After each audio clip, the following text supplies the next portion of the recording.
Feeling overwhelmed when you bring home a new baby is generally not a cause for alarm. But when these feelings give way to feelings of depression, sadness, and hopelessness, doctors say it is time to get help. Yet depressed moms often stay silent, putting themselves and their babies at risk. In our cover story, Rod Starnes shows us what causes postpartum depression, why men get it too, and how you can cope. Happy birthday to you. This looks like a perfect family picture. Dana Bloomfield, husband Stuart, and daughter Abby celebrating son Noah's first birthday. But not long ago, Dana found it hard to smile or even to enjoy Noah or his 4-year-old sister because of lingering feelings of sadness she never expected when she became a mom. I was going to be a perfect mother. I was not going to have any problems. You know, I was just, it wasn't going to bother me. It wasn't going to happen to me. But it did happen to her. It is postpartum depression. And it happens to more women than you would think, often going untreated. Some women don't tell anyone because they feel embarrassed, ashamed, or guilty. I mean, it was hard. I mean, because the last thing I wanted to do was feel bad about such a, joyous event that had happened in my life. Hey, Dana. How are you today? Oh, pretty good. Dr. Thomas Greenwell says he sees many moms like Dana suffering with a variety of symptoms that many people refer to simply as the baby blues. The biggest is a feeling of sadness, a feeling of being overwhelmed, a feeling of being inadequate as a parent. I think those of us who have children, I think we all feel that to some degree. At least 80% of new moms experience some degree of the blues. But the length of time new moms feel the baby blues can aid in the diagnosis. The blues can last anywhere from a few hours to a few days. But if the feelings of sadness persist for more than a week, doctors say that's postpartum depression, and it's time to get help. When one assumes 24-hour-a-day, 7-day-a-week care of another human being, you've got to realize that you can't be available to do that all the time.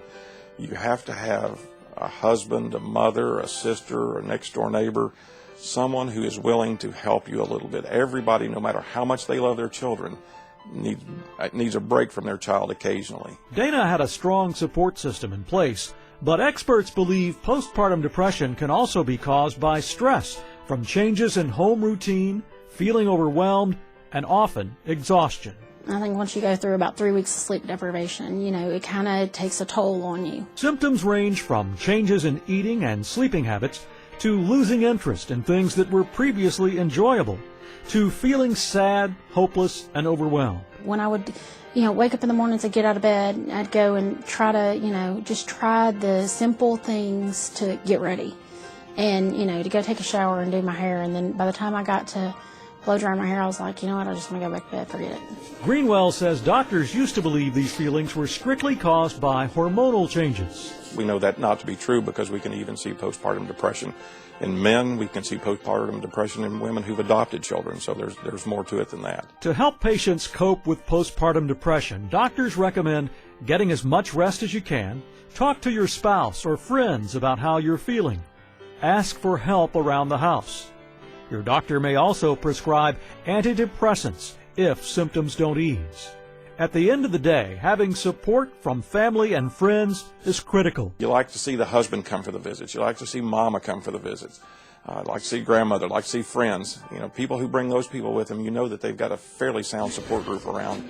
And that can lead to many happy birthdays in the future for baby and mom. For Smart Medicine, I'm Rod Starnes. It's time to welcome to Smart Medicine Kristy Davis, a registered nurse at the Baptist Hospital for Women. Kristy, thank you for joining us. Thank you. People are really opening up and discussing this topic more openly now, aren't they? They are, because the world is a little bit different. We're kind of living at a faster pace. People are a little bit more open about their feelings and being able to discuss it. And mothers have been feeling overwhelmed for a long period of time when that first baby arrives. How do you tell the difference between the normal feeling of being overwhelmed and postpartum depression? Well, all moms have feelings of being very, very happy and then being very sad or having trouble coping with the lack of sleep and other issues that happen with a newborn in the home. But the difference between being overwhelmed and having problems with true depression is that you cannot quite get back to yourself. You're having trouble eating, sleeping. You can't focus on anything. You're afraid to be by yourself. You're afraid that you cannot care for your baby, and you're unable to care for yourself. And you're very sad most of the time. How does stress, what are some of the common causes for stress with a new baby?